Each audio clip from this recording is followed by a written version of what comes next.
Cyberpunk 2077 came out rather a buggy launch and also a big disappointment to a lot of people. But you wanna know what didn't come out that was a big disappointment? Cyberpunk Edgerunners, an anime that honestly is probably the best adaptation of the entire Cyberpunk world, while also giving fans of the game enough to keep them interested. Edgerunners is probably one of the most hypest anime at the moment right now, with a lot of people really enjoying the storyline, the characters, as well as again the similarities to games. Of course, with that similarity to the video game, did you know that there's quite a few references, Easter eggs, and also other clues within them? Let's go over some of them today, ranging from things you can actually find in the game to general information about the anime. Let's get started. Our first big connection from the game to the anime would actually be a character that a lot of us see early on. That would be everybody's elderly fixer, Wakoko Okada.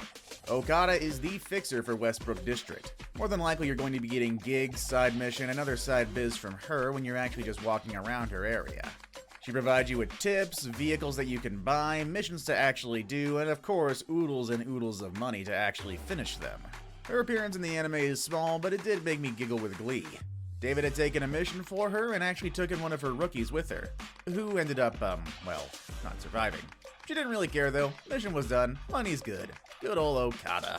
Our next fact is also some other returning characters. In 2077, you soon get access to the Afterlife Bar, a place where some of the top people around Night City actually hang out that aren't corpos. There are two characters that we get to see in the anime who also show up in the game.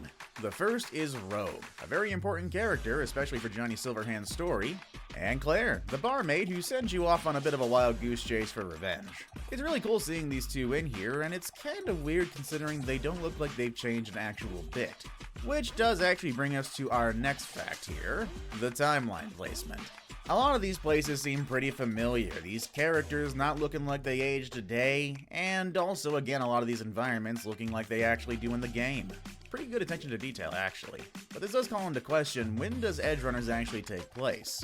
Well, after a good amount of extended research, which by that I mean I forgot if they said it in the anime and glanced on the internet for about 5 minutes, I can conclude that Edgerunners takes place in 2076, 1 year before the events of 2077.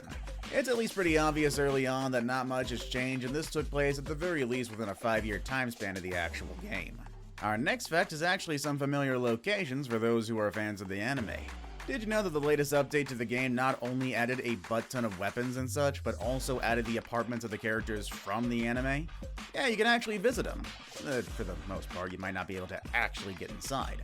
For instance, you can actually visit David's apartment, which is located in Mega Block 4 in Arroyo in the Santo Domingo district. You can also visit Rebecca and Pillar's apartment in the Northside Watson district, Kiwi's apartment in Kabuki in the Watson district, and on top of that, Luce's apartment is located directly aside the Turbo Bar in Japantown. Again though, you might not be able to get into some of these places. I know for a fact that David's apartment is pretty much locked up tight, but you can see some of his memorabilia on the side. Let's get on to our last subject for now.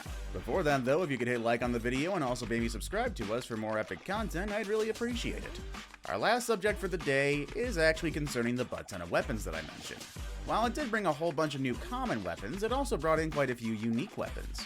Probably my favorite though is actually from one of my favorite characters, Rebecca. And what happened to her? Oh, it crushed me. While it is sad to know that Rebecca is dead, a part of her does live on in the game. If you go to the same district as Arasaka Tower and go to the Corpo Plaza, you can actually find her shotgun Guts. It's a pretty unique shotgun. Not only is it massively powerful, it also deals poison damage. It can be a bit unpredictable though, much like her owner. While it's sad to know that she no longer lives, it's good to know that I can still cause chaos for her with her equipment, just like she'd want. So that's our video for today, folks. I do hope you enjoyed it. Tell me, what was your favorite part in Edgerunners? What's your favorite part in Cyberpunk? Would you want to see a second season and maybe focusing, of course, on a different group? Because the first group is, well, it's, kind of gone. Yeah. Let us know in the comments below. See you all next time.